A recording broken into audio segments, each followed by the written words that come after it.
Welcome to Render Fiction. I'm going to teach you how to create an animatable hand using geometry nodes procedurally. My name is John. I started modeling and animating characters in Blender about 1 year ago.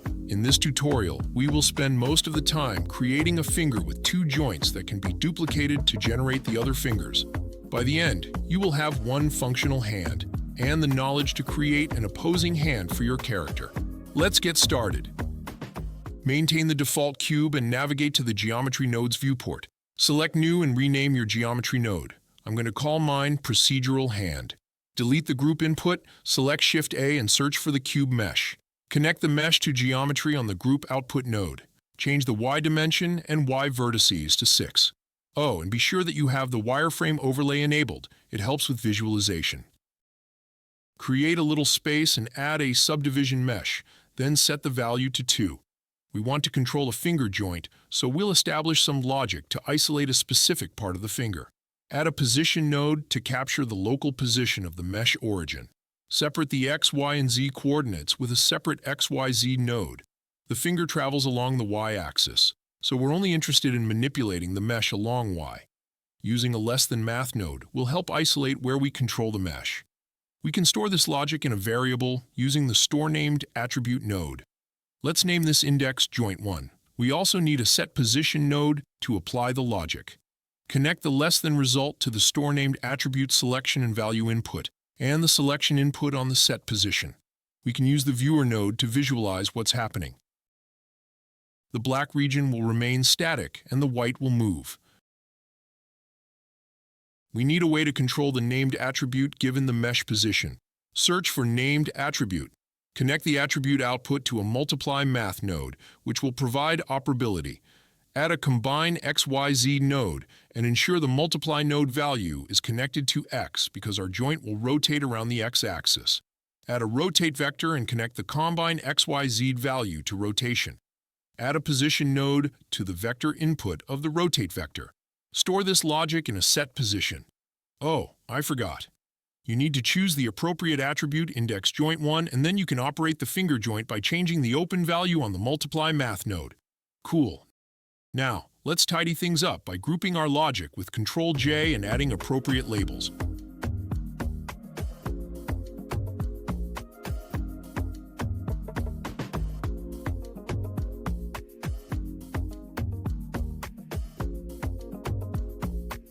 We want to control movement from the Modifier Properties. So add the group input node and connect an output to the multiply math value we were adjusting previously.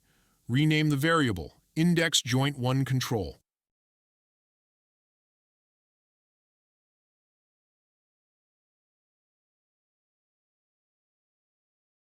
Joint1 offers flexibility in the middle of the finger, but we need to create joint 0, the joint closest to the palm. So we need to establish some logic that shifts the point of rotation, as depicted by the sketch. Clear some space, then add a group input and transform geometry node. The transform geometry node allows you to manipulate the position and rotation of the mesh, but to access the desired axes, we need 2 combine XYZ nodes, one for translation and another for rotation. We want to use one variable to control translation and rotation to create seamless rotation at joint 0. Let's call this variable index joint 0 control. Connect this variable output to the Y and Z inputs for the translation combine XYZ node and the X input for the rotation combine XYZ node. Adjusting the index joint 0 control value creates a wonky outcome, but we'll use logic to fix this.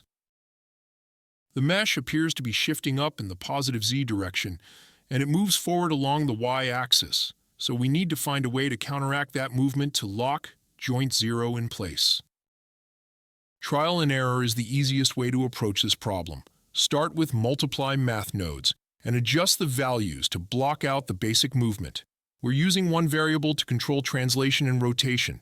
That variable starts at 0, and as it approaches 1, the mesh should move into position, because it will be 1 times the multiply math value.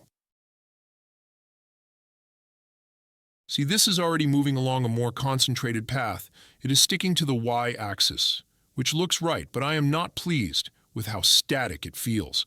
The joint should remain in place and the tip of the finger or mesh should curl under where the palm would be. Adding a sine math node to the z-axis simulates that curl effect, but causes the mesh to rise on the z-axis. We can fix this by using a subtract math node to lower the mesh on the z-axis based on the index joint 0 control value. Use a divide math node and plug it in the open subtract math node value. As the index joint 0 control value increases, the mesh will lower at a fractional rate. Spend some time tweaking values to get the result that you want. Add a divide math node to manipulate the rate of change of the x rotation. Ultimately, I set the value to 0.9, so it doesn't do much, but it's good to have if you want to adjust the rotational behavior. Add an absolute math node to y translational logic. This seems to keep the mesh from traveling too far away from the point of rotation.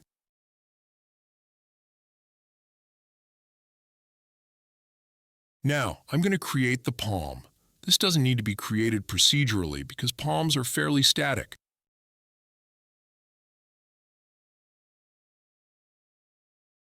Continue making slight adjustments to joint 0 logic for smooth rotational behavior. Once you are satisfied with the performance, clean up your geometry node workspace because we will duplicate this work for each finger. Oh, and don't forget to add a join geometry node toward the end of your logic so that all of the fingers or meshes tie into one group output. Select the group input node and add joint 1 and 0 variables for the other fingers, middle, ring, pinky, and thumb.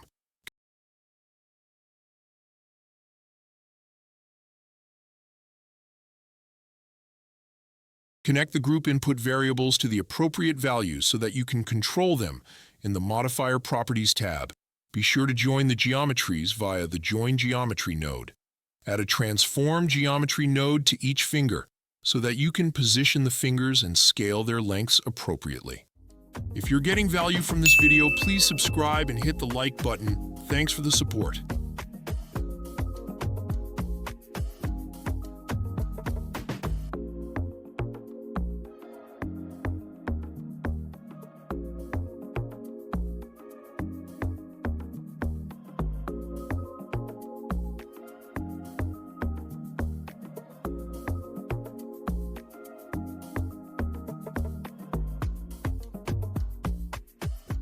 Add a Set Shade Smooth node to the end of your geometry node logic and a subdivision modifier in the Modifier Properties.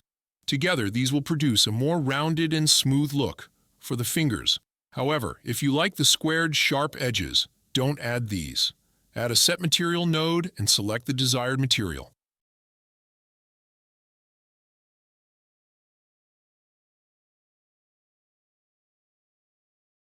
Finally, duplicate the index finger node logic to create the thumb and connect the group input thumb variables to the appropriate values so that you can control the thumb from the Modifier Properties.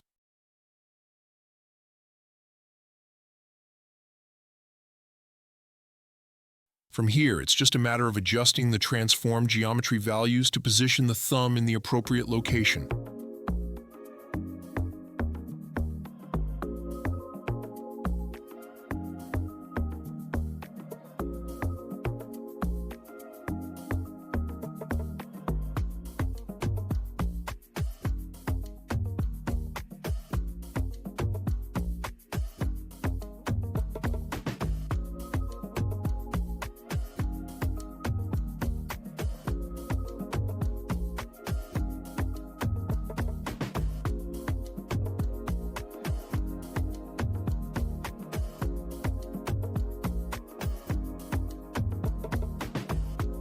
I parented the fingers and palm to an empty so I could move them together in 3D space. If you want to take this project further, you could create an armature and control finger movement with drivers similar to the following tutorial.